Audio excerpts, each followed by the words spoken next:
Yeah. And I think we will have blood from Dubai, as they say. We will have our first victory. Yeah, no bowling pins, no bowling alleys. Paul Dano, you'll be okay. Yeah. But this is a problem because this is going to be the end of the game. We said very early on that Jan played G takes F6. He played B5. And this feels like a lifetime ago. Yep. He was playing very well, but he lost the thread, and it became a very Magnus Carlsen-esque position. Yep. And here we are. We're about to see the first classical chess victory for Magnus Carlsen in a world championship since 2016. We're wrong. He doesn't resign. He makes one more move. I think F5 is two. easy enough. Yes. F5 and the knight goes to F6. Or white might just push that pawn forward by force. I think probably white is already in territory where most moves which don't blunder material win.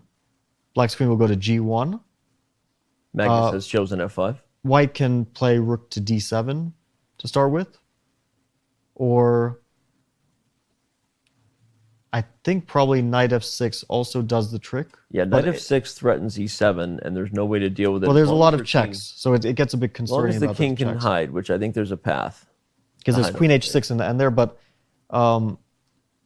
what's the most clinical way to do it here? I feel like actually rook to G7 is a very good way of doing it.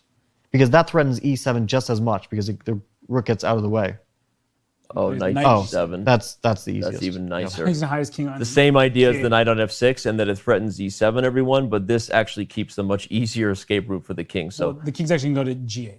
Yeah. Okay. Because it goes to F6, so it checks on the diagonal, but you're going to go exactly like that, and then that's it.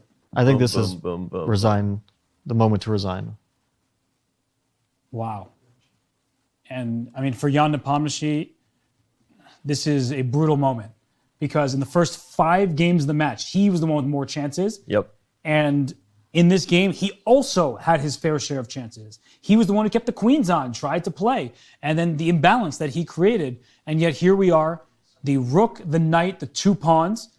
That's the end of the story here. One of them, the e-pawn, is going to promote. If you have to sacrifice your queen for it, that of course is losing. And Magnus Carlsen, he's going to shush the doubters. He's put his finger to his lips too early in certain events. And there it is. There's the handshake. And that is Magnus Carlsen taking the 3.5, 2.5 lead.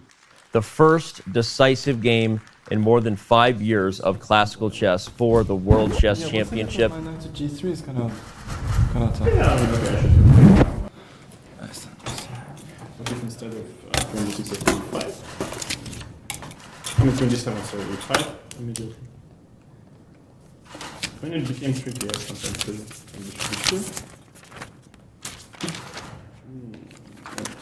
I think be fine, and now not queen d7, but just. I mean, basically everything draws basically. I wanted just to frame that all. Yeah. And maybe d5 chaos, a simple one. If I want to try to trade everything away. No, I mean, king h2 was too much. I should just go and look at the time. That should be draw. Yeah, it's fine. Yeah.